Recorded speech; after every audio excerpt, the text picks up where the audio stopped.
Baik, selamat malam Ya, Bapak. selamat malam. Perkenalkan saya Dr. Yama yang sedang bertugas di sini. Dengan Bapak siapa? Bapak Satria, Umurnya Bapak? 30, Pekerjaan sekarang? swasta, Alamat? alamat di Denpasar. Bapak keluhannya apa nih Pak? Kayak kadang-kadang tuh kayak nyeri gitu loh dadanya, kadang sebelah kiri. Di sebelah kiri ya? Ya, Udah dari kapan Pak? dari kapan ya? Sebenarnya udah lama sih. Cuma kayak kadang kambuh, kadang enggak gitu. Mungkin kayak habis kelelahan itu nyeri dia.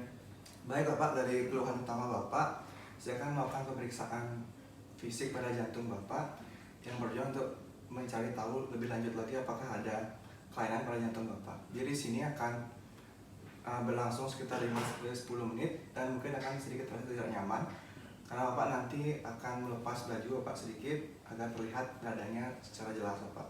Jadi akan sama dengan inspeksi, lalu palpasi, perkusi, dan juga auskultasi. Jadi apakah Bapak bersedia? Ya, boleh.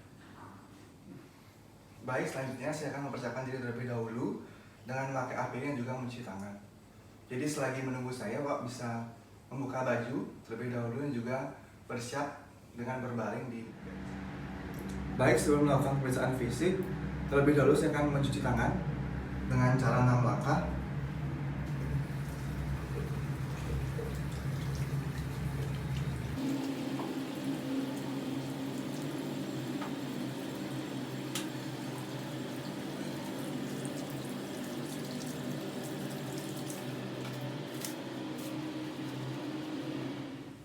Yang pertama, saya akan melakukan pemeriksaan JVP atau jugular vein pressure. Di sini saya membutuhkan alat yaitu 2 buah penggaris dan posisi dokter di sebelah kanan. Jadi di sini saya akan memposisikan pasien dalam posisi supine atau terlentang dan juga sudut kepala itu sekitar 30 sampai 45 derajat dengan saya gunakan bantal di sini. Yang pertama, saya akan minta pasien untuk menoleh ke sebelah kiri.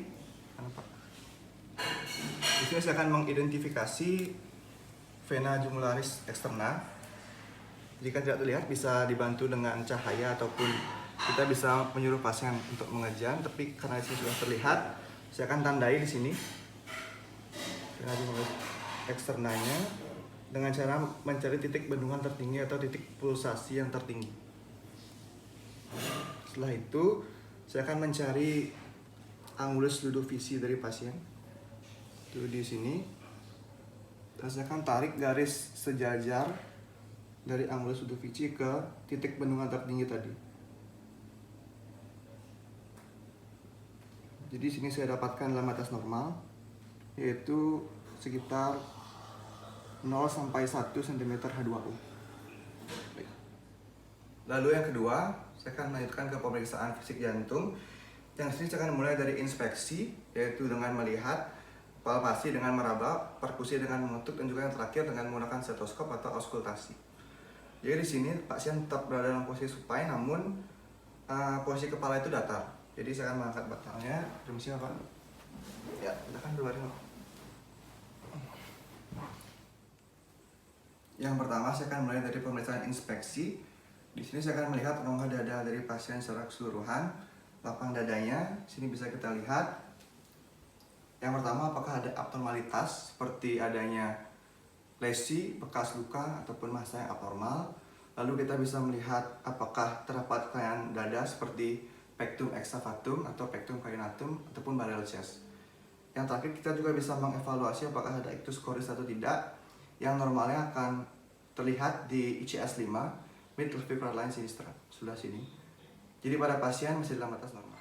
Selanjutnya, saya akan lanjutkan dengan pemeriksaan kuku. Jadi saya akan menginspeksi di sini apakah kuku pasien apakah ada kelainan, cyanosis ataupun yang lainnya. Dan di sini saya juga bisa mengecek CRT atau capillary fill time. Yang normalnya itu kurang dari 2 detik. Jadi pada pasien dalam batas normal. Lalu akan saya lanjutkan dengan pemeriksaan tungkai bawah. Di sini saya bisa menilai apakah terdapat bengkak atau edema pada kaki pasien. Pada kedua kaki di sini dalam batas normal. Yang kedua, saya akan melanjutkan dengan pemeriksaan palpasi. Di sini saya akan meletakkan jari palmar atau seluruh telapak tangan saya pada apex jantung, yaitu pada CS5 midclavicular line sinistra sebelah sini untuk merasakan apakah ada kelainan pada jantung. Dan di sini saya juga bisa merasakan ictus cordisnya teraba. Dan saya juga bisa menilai apakah ada kelainan seperti lifting, heaving,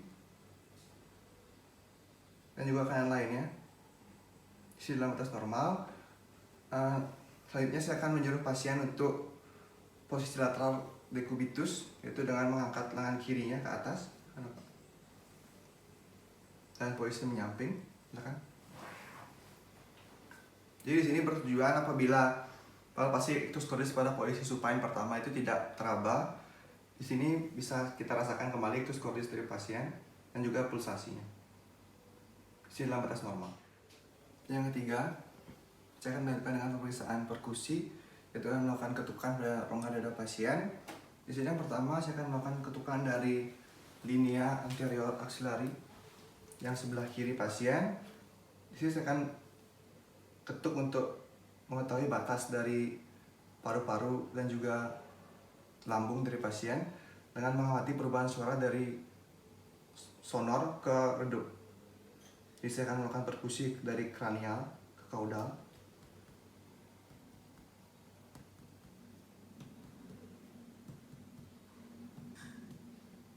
Lalu dari batas tadi kita taruh 2 jari di atasnya.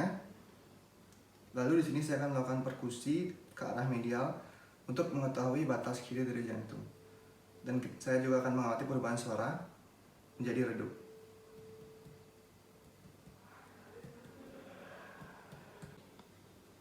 Yang ketiga, saya akan mencari pinggang dari jantung yang akan saya lakukan perkusi dari linea parasternal lain pasien yang sebelah kiri.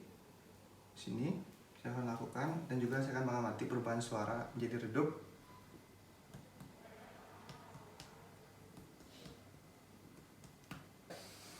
Selanjutnya, saya akan melakukan perkusi untuk mengetahui batas paru dengan hepar atau dengan hati dari pasien.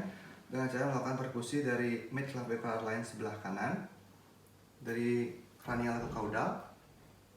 Sini, dan saya akan mengamati perubahan suara dari sonor menjadi redup. Jadi 2 jari di atas titik yang tadi, saya akan meletakkan tangan saya, dan juga saya akan melakukan perkusi ke arah medial untuk mengetahui batas jantung sebelah kanan dari pasien. Yang terakhir, saya akan melakukan auskultasi, yaitu dengan menggunakan stetoskop untuk mengetahui suara jantung dari pasien. Dan saya juga bisa membandingkan dengan pulsasi pada arteri karotis pasien sebelah sini. Yang pertama, saya akan melakukan auskultasi pada katup aorta yang letaknya itu di ICS 2 parasternal line sebelah kanan.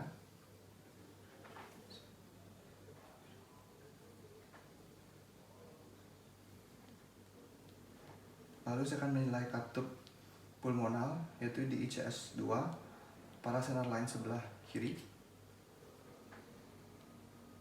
Selanjutnya saya akan menilai katup tricuspid, yaitu pada parasternal line sebelah kanan pada ICS 4 sampai ICS 5. Dari sini. Dan yang terakhir yaitu katup mitral yang berada pada ICS 5 mid clavicular line sebelah kiri. Sebelah sini. Jadi di sini saya bisa mengevaluasi apakah suara jantung pasien normal, apakah terdapat suara tambahan, apakah terdapat bising jantung atau murmur. Jadi pada pasien saya dapatkan dalam batas normal. Jadi pemeriksaan yang saya lakukan sudah selesai, Bapak. Jadi sekarang saya akan mencuci tangan kembali dan Bapak bisa memakai baju kembali. Jadi dari hasil pemeriksaan yang saya lakukan pada Bapak tadi, dari inspeksi, palpasi, perkusi, dan juga auskultasi, saya dapatkan semua dalam batas normal, Bapak. Jadi saya tidak menemukan adanya kelainan atau abnormalitas pada jantung Bapak. Jadi sekian yang bisa saya lakukan untuk Bapak. Apakah ada pertanyaan? Udah. Terima kasih, Bapak.